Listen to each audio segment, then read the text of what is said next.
I wanted to show you another way that you could do a selection using your select and mask tool. Um, I was having a little trouble with my pig here, and for a number of reasons. And I thought, well, some of you might also have, some similar problems. Um, I want to explain what was going on and show you what I did. Um, this pig was not as easy for me to select out as the one that I used in the original picture I showed you of my flying pigs. First of all, it's just not as high a resolution image. Secondly, I ran into some trouble down here like I figured I would, just specifically because there were some similarities in, um, value and color, where like the feet and the ground touched, and then of course the hair along here is very very fine, and there are some places where it's pretty clearly defined from the background, but a couple places where it's not. There is a video that I was looking at, and I'm pretty sure I made this available to you guys. It should be in your weekly folder. And if it, I'll double check and make sure that it is. It's this. It's one of the Flern videos. This how to select and mask in Photoshop. It's the one where the guy is showing you how to select this girl out from the background, and then place her in an advertisement like this. So he's got a similar objective, but one thing I do want to tell you about these demos, um, they always have the absolute best photographs. I'm trying to find the picture of the girl here. They always have the best photographs, and this is something you probably always want to think about whenever you're trying to cut something out, or when you're photographing your own subjects to cut out.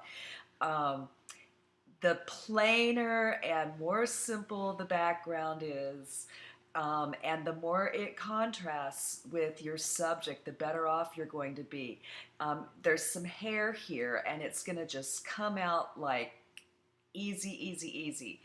When he uses the Refine Edge tool, he's going to run into a little bit of trouble over here on the shirt, for obvious reasons, because it's very, very close in value and color to the background. But hey, that's no big deal, because that's just a clean, simple line right there. But he has no problem at all with this area here. Are you going to be that fortunate that you come across a pig that is that easy to cut out from the background? I don't know, but this is something good to think about for the future.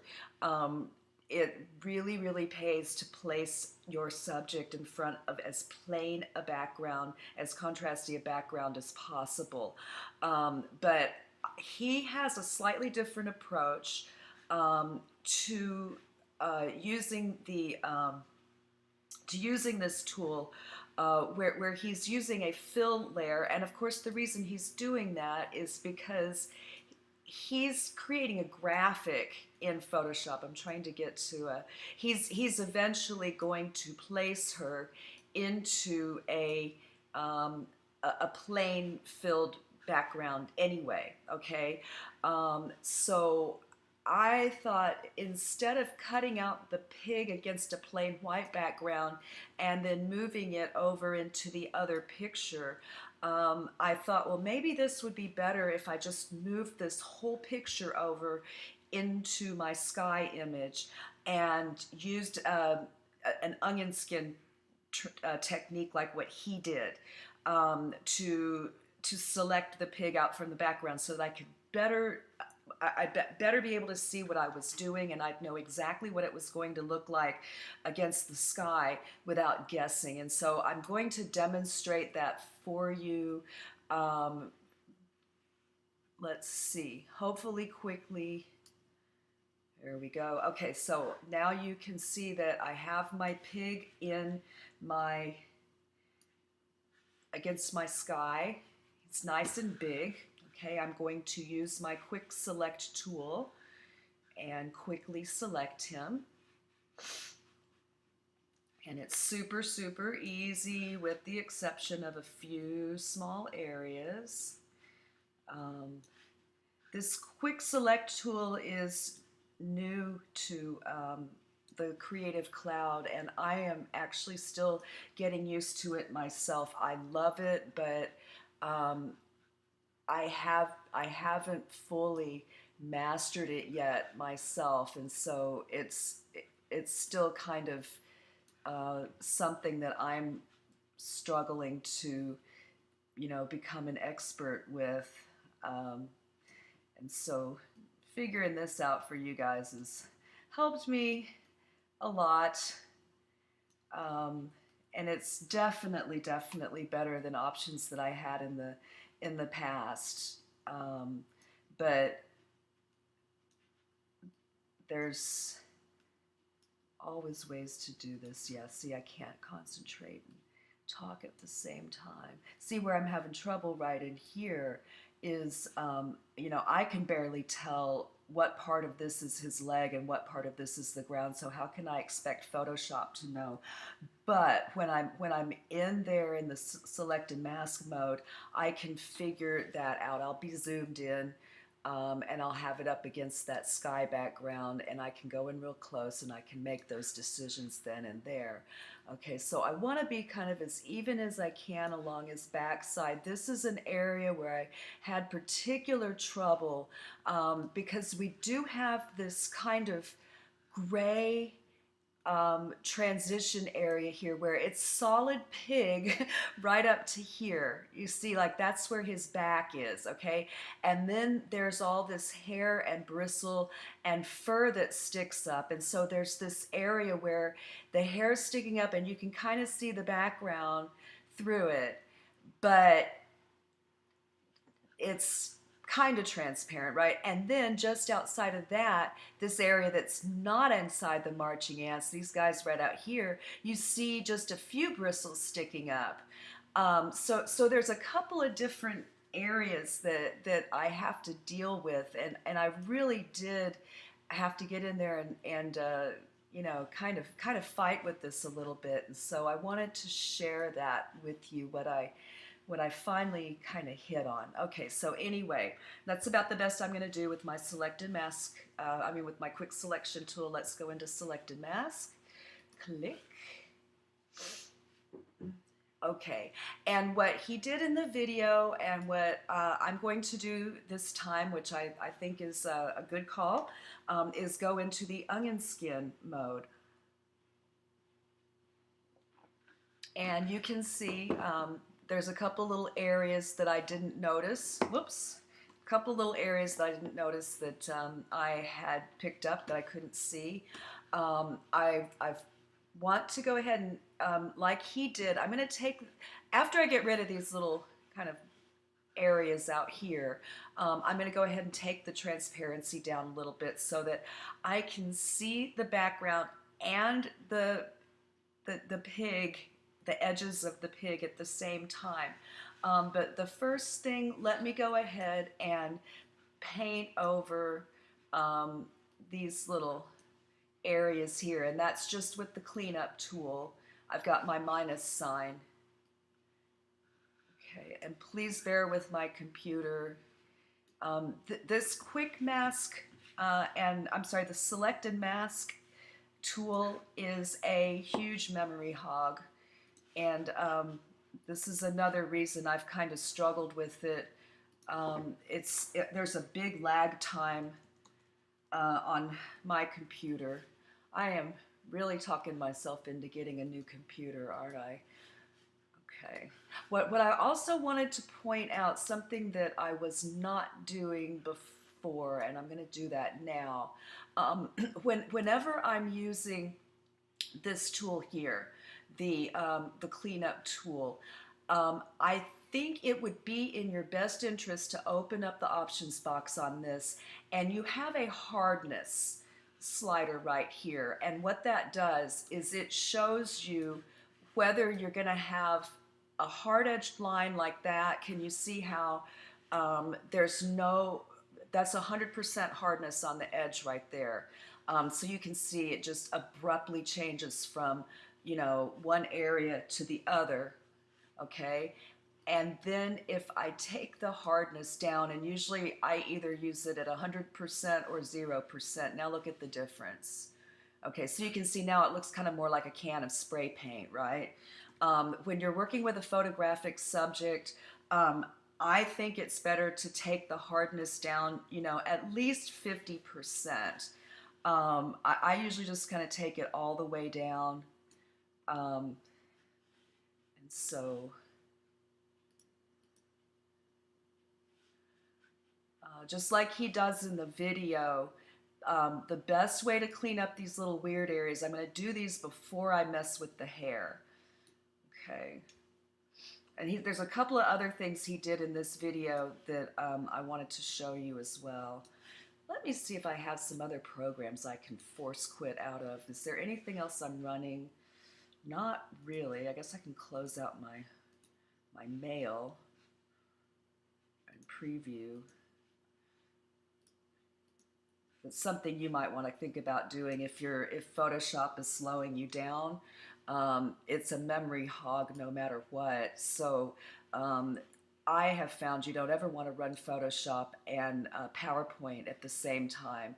That'll, really get on your nerves. They do not seem to be compatible as far as, being a memory hog is concerned. Okay.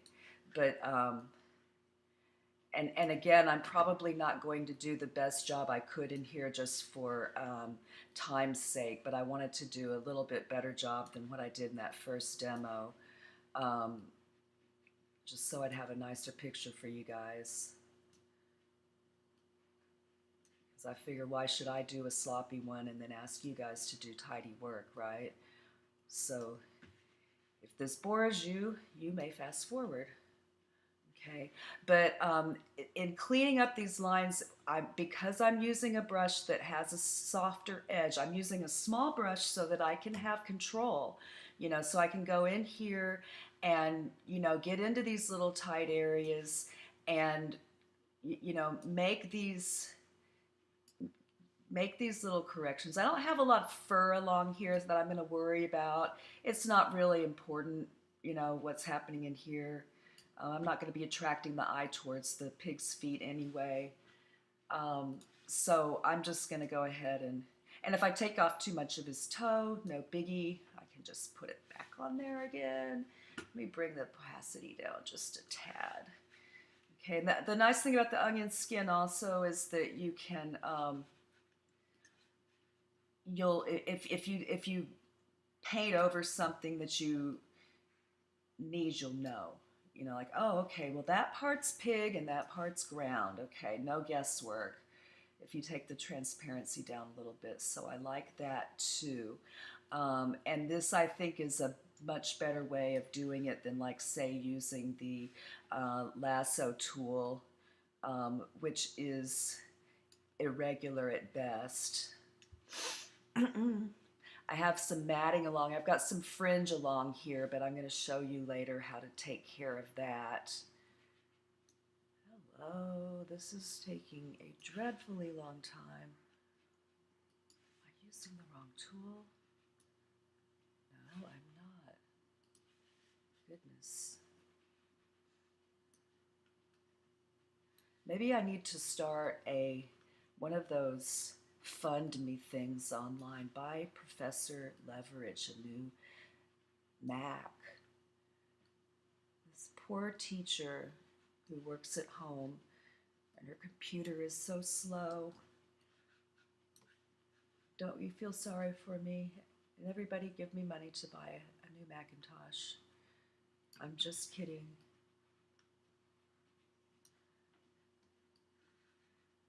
But sometimes I look at those GoFundMe sites and I'm like, are people really using those for what they say? Like, how do you know? How do you know they're using those for what they say they are? What if I hear all the time about these, people set them up for like funeral expenses or whatever, and then somebody just takes the money and pockets it. And I'm like, God, I could really use a new computer right now. I get a bunch of strangers to throw money at me and just buy it. Actually, I think it would be nice if the school bought me one, but that's not going to happen. Of course, if I do buy a new computer, I do get to write it off my taxes, so that's something I will be grateful for in April of 2018.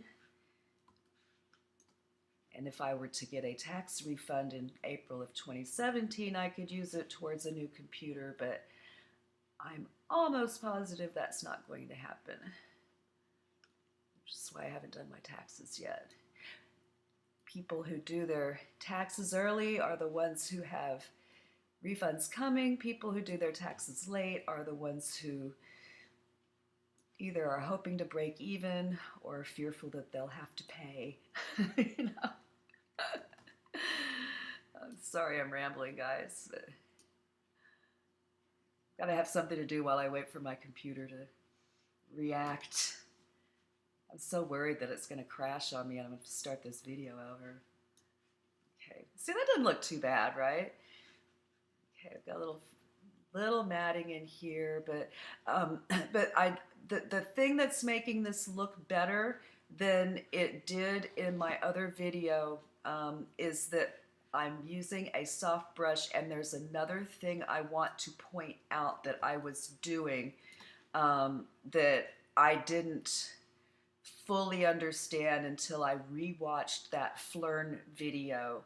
I unclicked decontaminate colors.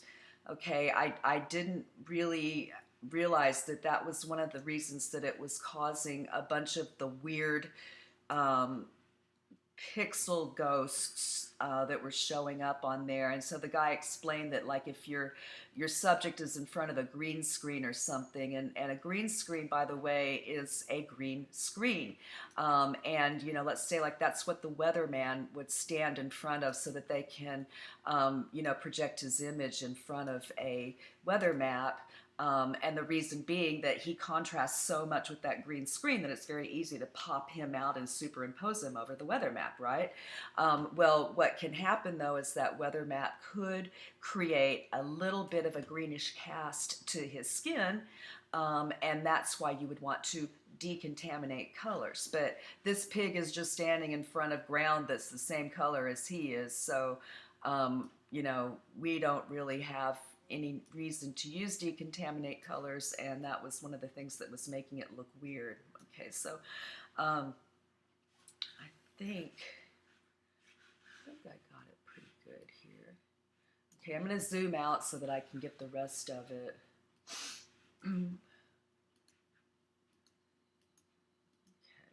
So looking a lot better along here. I know my feet still look a little funky, and I know it still looks a little funky in here, but let's just pretend like it's okay.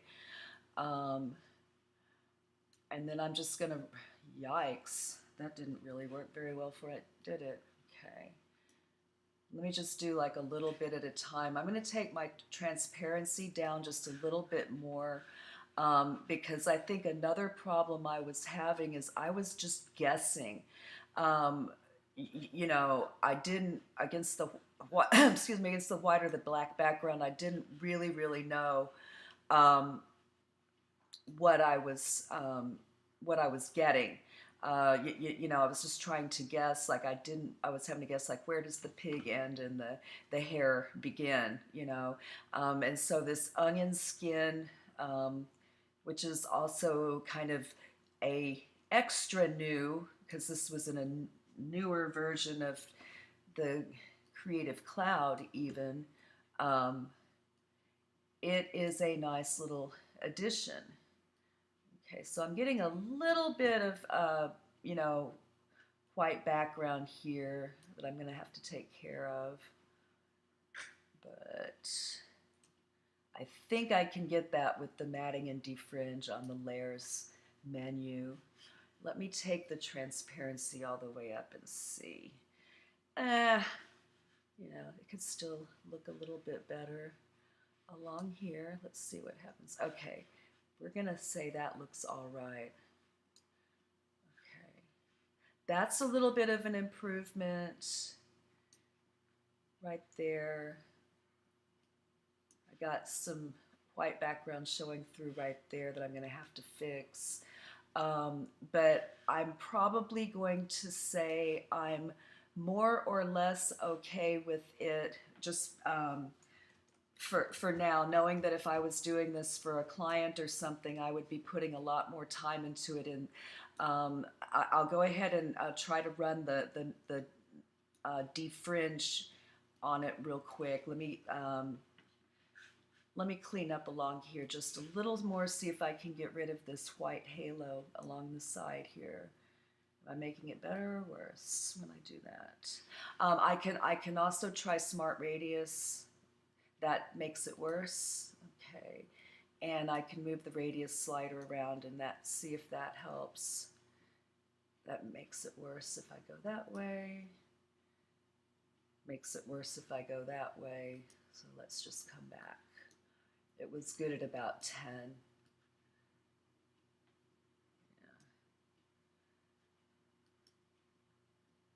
It was good at about 0, actually. Okay, so we're going to call this okay. And then let me show you. Whoops. Okay, I just need to delete the background now. Okay, that's all I need to do. So I have my selection. And what I need to do is I need to delete it. Now, if I hit my delete key, what's going to happen is I'm going to delete my pig. I don't want to do that. I want to delete the space around him. So go to the selection, and inverse means that I'm going to reverse my selection. Instead of what's selected, I'm going to select the stuff that's masked. Okay, so it's going to look the same with the exception that, can you see how now there's marching ants around the pig and around the edge of the frame? Now when I hit delete, it takes the background away. Okay, I'm going to deselect. Please memorize this. Command D, Command A for select all, Command D for deselect, and Command Command S for select, I think. Yeah. Okay. So Command D, okay, I do have some issues here, but I'm going to go into Layer, Matting, Defringe, okay, and I'm still, I'm going to have to kind of experiment with this a little bit. Let's see what happens when I say remove white matte, because I've got, that doesn't look very good, does it? Let's go back in, Layer, Matting, Defringe. Let me tell it 2 more pixels and see what happens. Yeah. Okay, so this is okay. I would need to put a little bit more time into it to really get this the way I want it, but I'd like to get on to the next phase. So I'm going to save my work, which that's Command S. Save my work, and I will start another video where I start to place the wings on him. Don't forget to save your work. I'm going to rename this after I close this video out.